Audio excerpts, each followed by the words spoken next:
Hi guys, welcome back to my channel. Welcome to today's video. First of all, if you're hearing any noise, pardon me, there is a loud generator on just behind my house, and I really hope that my microphone is canceling some of that noise. But welcome back to my channel, you guys. It has been a hot minute. I sat down to do a sit-down video. Like, you guys, it has been super difficult filming sit-down videos. I have not had the time, the energy, the mental capacity, everything. But I said to myself, today I must film. And that's also mostly because I know I owe you guys this video from the last vlog, one of my last vlogs, where I told you guys I got a US visa. I knew that I owed you guys this video, and I've gotten a couple of DMs and one or two comments on that vlog literally asking for this video. Okay, so this video is going to be more like a story time. So I'll try to make it like a story time video, so it's not too serious, it's not too, so more like a story time, or basically how I got my US visa after waiting for over 2 years, and since my last trip to the US 27 years ago, guys. Yeah, it's been that long. It's been that long. I'll get into all of the nitty-gritty and everything you need to know in this video, and I hope that you enjoy watching. I've been waiting all night. Okay, so very quickly, let's talk about my last trip to the US. My last trip to the US, you guys, was 1997, December 1997. I was only 8 years old at the time. That was my first and last trip to the US. And I recall that obviously my parents were the ones who applied on our behalf for that visa. I do recall going to the embassy as a child, but obviously we knew nothing about what was going on. So my parents more or less did all of that for us. I was 8 years old, my brother was 6 years old, and my sister Melba was 3 years old, and then our youngest Wendy was born on that trip. I think that was a month after we arrived the US. But that was not the only US visa I had. I recall that my parents also had us renew our US visas. I'm not even sure of the year. I'm just going to go into my old passports, because I have I have my old passports here, you guys. Like, I have my old passports. This is my current passport, this one right here. But I have like all my old passports, from my baby passports to, name it. I have all of them here, even down to like my very first passport as a baby. You guys, look at that. But anyway, my very first visa to the US, from what I can see here, is a B1, B2 visa, obviously a tourist visa, and that was 1997, right? 12th December 1997, and it expired 2 years after that. You guys know that before now, the US would always give us 2 years visas, and they only began to start giving 5 years visa this year, I think. And then I think that was my very first visa, but we had our visas renewed. Let me see, I was in secondary school at the time. I can recall vividly. I'm just looking at my old pictures and just like, my goodness, what is happening? But yeah, I got another US visa as a child in 2002. Which expired 2 years after that, 2004. So I've had, before this current one I got, I've had 2 different US visas, during my childhood, more or less. But then my second US visa, I never got to use it. Yes, I never got to use it. We didn't travel the second time to the US. We just got it and we never used it. That's basically a little history about my past US visas, right? So when did I apply for this current visa that I now have? I applied for this visa sometime in March of 2022. Again, I applied for a B1, B2 visa, which is otherwise known as a tourism or a tourist visa. And I applied for that, like I said, in March of 2022.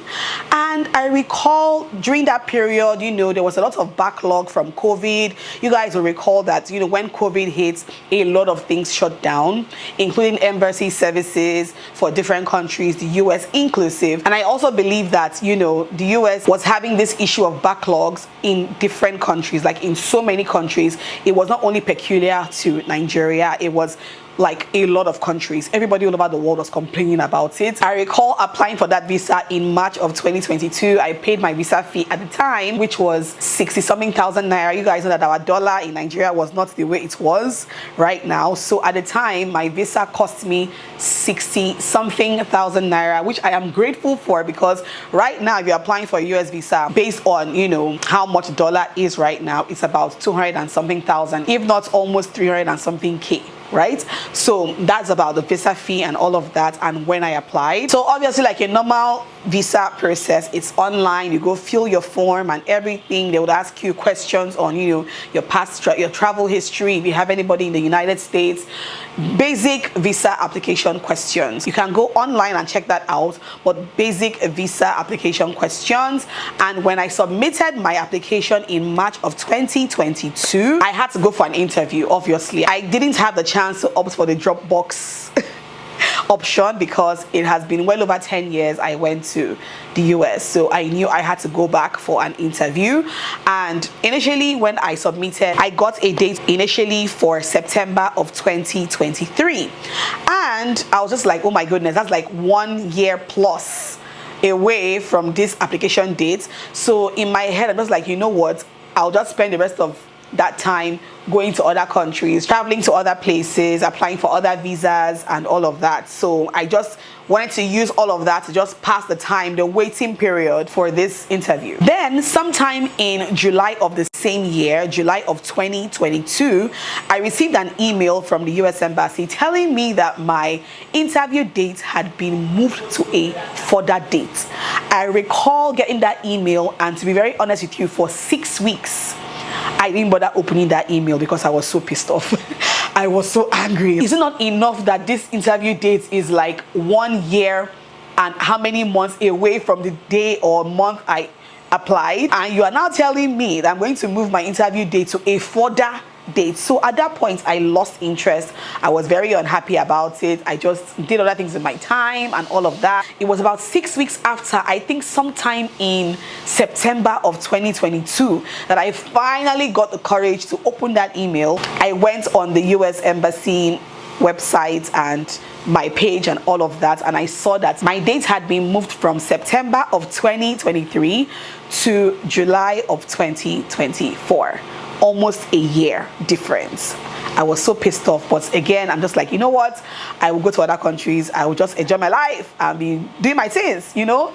So obviously, fast forward to July 2024, which was roughly about 2 months ago, my interview day finally came. And I recall that morning when I was getting ready for my interview, it was a very early morning interview. It was 7:30 in the morning. I said to myself, like, this date is finally here, because back then it seemed like it was so far, and now it's here. Like, I could not believe that it had come. Anytime I'm going to an embassy or somewhere serious, I like to look serious. Okay, I feel like what you wear, especially when you're going for an interview, says a lot, right?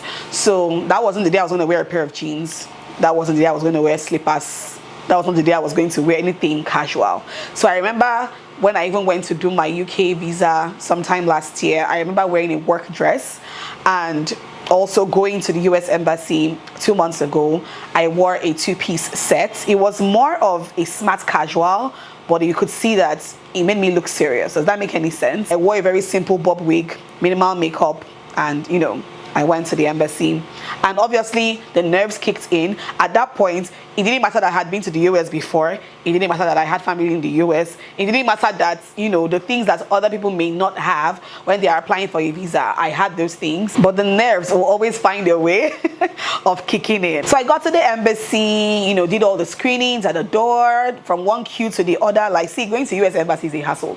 From one queue to the other, from one queue to the other. There were a lot of people, mostly people who applied for student visas. We had, like, I feel like out of all of us who were there at that particular time, about 85% of us who were there applied for student visas, and many of them got rejected. I don't know what it is with, you know, student visas. I'm not an expert on visa applications and all of that. I'm just telling you guys my own experience. So go and look for videos on how you can apply and get a US student visa. I don't really know anything about that, but what I do know is that many people got rejected. I met one person, you know, who also applied for a student visa, and she was right in front of me. In fact, at every single point in time, we were moving together from queue to queue. As a matter of fact, I actually met her. When it dawned on me, I didn't print out one of the forms I was supposed to print out. I don't know what they call it. I think they call it a DC-16 or a D16 form. Because my interview was literally almost 2 years after I applied, I just thought I had all my documents, invitation letter, my bank statements, and all of that I carried with me. So initially, I totally did not remember I had to print out a D16 form until I got to the embassy, and I was literally turned back at the door like, where is your D16 form? So I was confused, like, what is a D16 form? Luckily, they were like all of these guys who do like photocopies and all of those things outside the embassy. So I took a walk down there and I'm just like, what is a D16 form? And the guy was like, open the email they sent to you when you applied. I'm just like, almost 2 years ago, I had to literally go through my email, find the form, you know, and then have it printed out. Let's not even talk about how printing out a document in colored, because they know that you are stranded, you have no option, and you have to go back in for your interview. Cost me 3,000 naira for a page. That one is story for another day. Okay, so anyway, I got this D16 form printed out and I ran back to the queue and they stamped me in, and you know, I got in. They would screen you and all of that. Long shot after all that serere, you know, getting into the proper interview office. You know, the first queue that you join is the queue to assess your passports, you know, give them your biometrics, your thumbprints and all of that. And then you go back and sit on another queue and then come back again for the interview queue, like from queue to queue. Finally, it was time. So myself and this young lady who I had met, she was in front of me. So she applied for a student visa and thankfully she got her student. She was like the only person I observed there who actually got student visa, honestly speaking. But they gave her, and I remember being so excited for her, and she was like, I'm waiting for you outside, you're going to get yours, and all of that. One thing I can tell you for a fact is that even as an interviewee, there were a lot of people who were not being truthful during that interview. I mean, the setup there is almost like you can hear at every window, anybody who is at any window, there are like about 3 or 4 windows. So everybody who was being interviewed, there's a mini microphone by the interviewer's mouth, so you can literally hear what they are asking the next person on the next line or that person on that line. You can literally hear everything and you can hear their responses because they have to be audible. And a lot of people were not being truthful. Like I heard people say, I heard one particular guy say, my father has 7 petrol stations, he's going to sponsor my masters to the US. Even me as an interviewee, I know saying a lie. I know saying a lie. Like there were a lot of people who I could tell were lying. And these people have been trained to dissect a lie or identify a lie from a billion miles away. Usually those who were applying for student visas, there were a lot of people who were telling stories. Like they would ask you, okay, what do you intend to do with your masters? When you return from the US to Nigeria, how does this master's degree you want to get help you in the long run? They will start telling stories and stories and stories and stories. And I feel like these people are not wired. They have a very short attention span. So your answers have to be precise and straight to the point, especially for student visas. Tourist visas, we're going for vacation, we're going to enjoy, we're going for holiday. So we're not really talking much, but I feel like where you have to really give such answers, you have to be very constructive and you have to be very, very brief. A lot of people were telling stories and their answers seemed very rehearsed. So even as an interviewee, I was on that line, I was like, wow, story, like who would have started telling all these plenty stories? You know, the girl who got her visa, who was in front of me, she didn't talk too much, she didn't say too much, she just gave very simple, short answers. She was very eloquent and straight to the point. I feel like that also helped her case as well. That day I was like, wow, that's what I do for you. She got hers and then it was my turn. Obviously your interviewer is an American. The very first thing, I wish my car keys were here because I was holding my car keys. You're not allowed to go in with your phone, so I was holding my car keys and my documents, and I recall placing my car keys on the slab of her window. My car key has this soft toy, like a little teddy bear kind of plush soft toy attached to it that my sister-in-law threw into Micah's things the last time my dad came back from the US. So I attached it as a key holder to my car keys, and I recall dropping my car keys on her slab. The first thing she told me was, ooh, I love your keychain. And in my head I'm like, ooh, thank you, girl. I didn't say girl, but I said thank you. So that's already, I don't know, it more or less like already began a rapport between me and my interviewer. I mean, they can smile with you and deny you a visa with open teeth. Like, they are trained for that. They are trained to identify lies. They are trained to, like, they are psychologists. Okay, so one thing my mother would always tell me: you're going for an interview, do not bring out anything you're not asked for. They see it as a sign of desperation. Do not bring that out. So I just went there. You just wait for them to ask you a question before you respond. So she spoke to me first and admired my keychain. I responded and I told her thank you. I think the first question she asked me was, what is my purpose for visiting the US? I told her I intend to travel to the US to visit my brother who is in the US military. And then she said, have you ever left the country before? That is a very common question. They asked every single person that came there, have you ever left the country before? And I told her yes. I told her I had been to London just a few months back. Told her I had been to Dubai 2 years back. Told her I had been to Ghana almost 2 years back.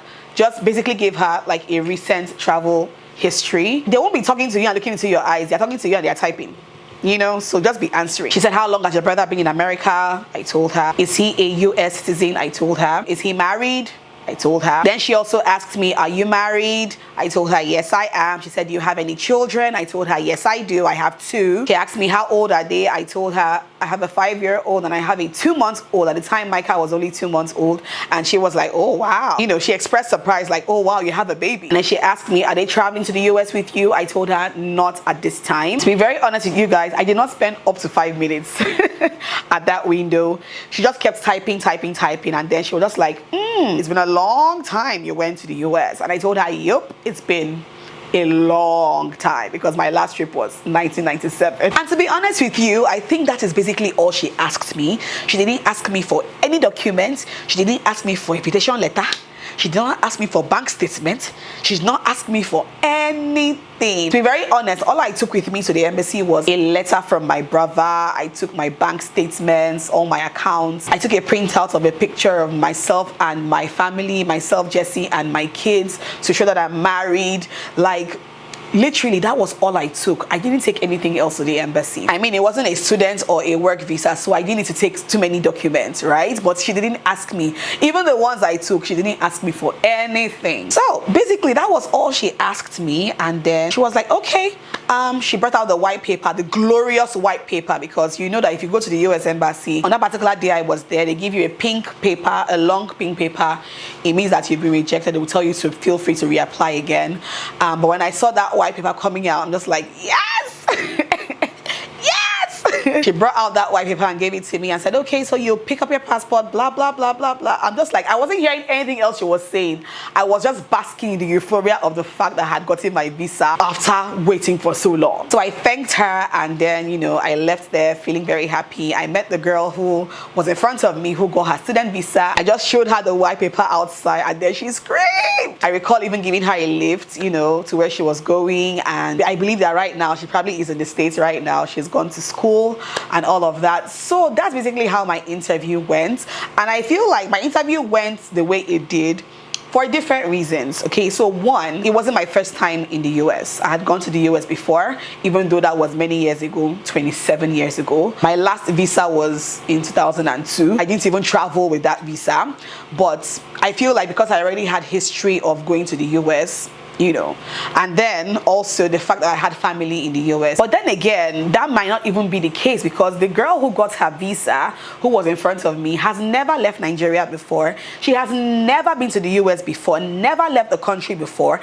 but her first visa in her passport was a US visa. So I feel like it doesn't really follow. There are other factors in place, right? Aside the fact that you have never left Nigeria before, right? I feel like if you have never left Nigeria before and there are other factors that you're not really sure of, they will deny you. But you know, this girl has never left this country before, but her very first visa is a US visa. Not being a first-time traveler to America, the fact that I have recent travel history, it's clear that I have been traveling and coming back to my country, so you know, it's there. Thirdly, to be very honest with you, the fact that I am married with kids, it shows that I have ties back here, because I stated to her that I don't intend to go with my kids initially for my very first trip. I'm not traveling with them right now. You have a husband, you have kids, and you're going to come back to your husband and kids, except when we need to go on a family vacation and all of us come back to apply. You have family or you have friends who are either citizens of the US or green card holders. I feel like, that would also boost your chances of getting a US visa. I didn't really do anything to prepare for this interview, to be honest, because it's a tourist visa, so I didn't really do much to prepare for it. I just look, just tell the truth. Like, these people, like, just say the truth. There's no point trying to lie, trying to cut corners, trying to everything that they asked me, I gave truthful answers. So I didn't have to like prepare and say, oh, if they ask me this, I'll say this. I just went in there and just did my thing, and I came out. So basically that was how my interview went, and that was how I got my visa. I got an email the following week, about less than 5 days after. I was very surprised at how fast the visa came out, because I was of the opinion that it would take a couple of weeks, because